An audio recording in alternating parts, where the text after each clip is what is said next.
In today's video, I'm going to teach you how to convert SVG to shapes without rasterizing in PowerPoint. If you've ever brought an SVG into PowerPoint and found that it doesn't behave like the shapes you're used to editing, this workflow is for you. We'll keep everything vector safe so your artwork stays crisp at any size and fully editable for colors, outlines, and animations. Start by inserting your SVG onto the slide.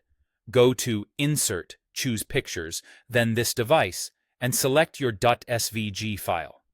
Once it's on the slide, click it once to select it. Take a quick look to make sure it isn't sitting inside a placeholder group from a content layout.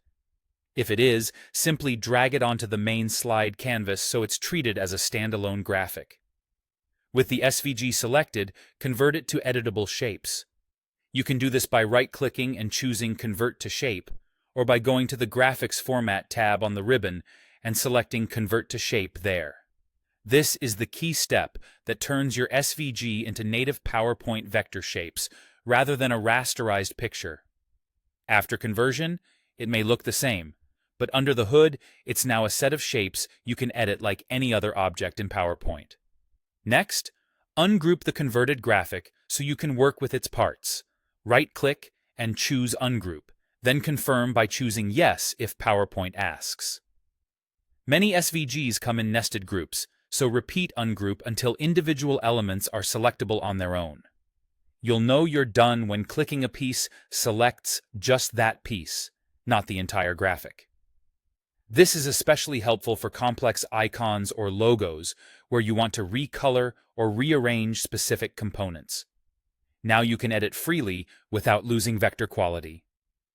Change the fill to solid colors, gradients, or pictures. Adjust the outline color and weight.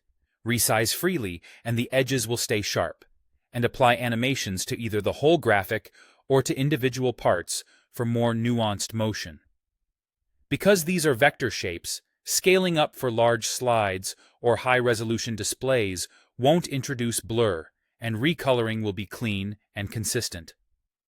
If you're matching a brand palette, use the eyedropper in the Fill menu to sample colors from elsewhere in your deck, and consider using shape format options like Merge Shapes, Shadows, or Soft Edges to enhance the look while keeping everything fully vector. That's it.